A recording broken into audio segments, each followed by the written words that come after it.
Hey everybody, I just wanted to take a moment here to show you what I've constructed for a lighting system for this enclosed trailer.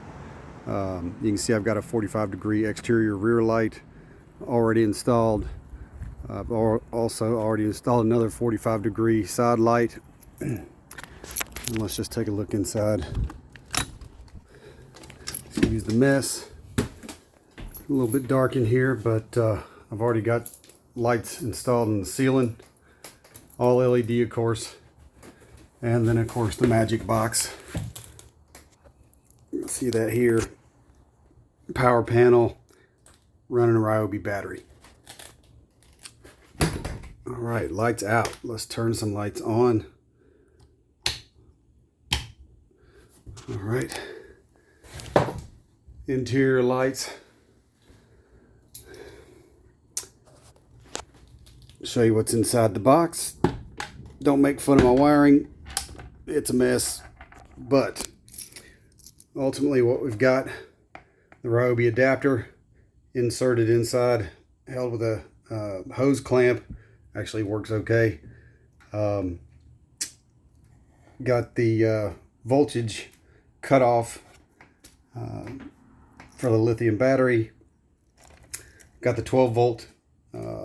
It's basically a 36 volt input to a 12 volt output, voltage regulator, and then of course a little fuse box along with the jump panel on the back side. And the short of it is the wiring coming in, I used the red as hot and of course blue as ground.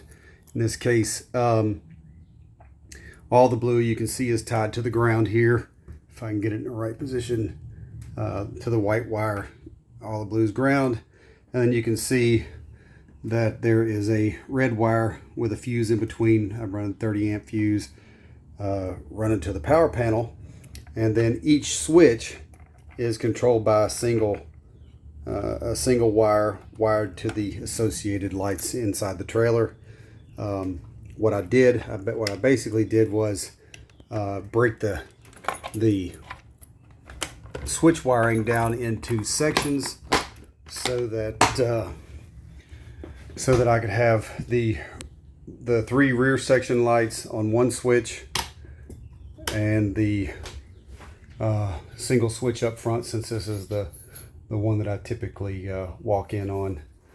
And then I'll show you the exterior lights on, and I did wire those individually as well. Let me turn that back on. I did wire the rear lights. This switch here is for the very back light. This is for the side light, and of course the rear interior and the front interior. Step outside. You can see quite a bright LED for the 45 and another bright LED for the rear. And anyway, I set this whole thing up for roughly, not including the battery, roughly about 250 bucks. I was able to do the whole thing and you know, get something in. I didn't, of course, go and make it all pretty, but at the end of the day, it got what I needed, so I could get going, since most all my tools are Ryobi and I'm cheap. So there you go. If anybody has any questions, feel free to ask.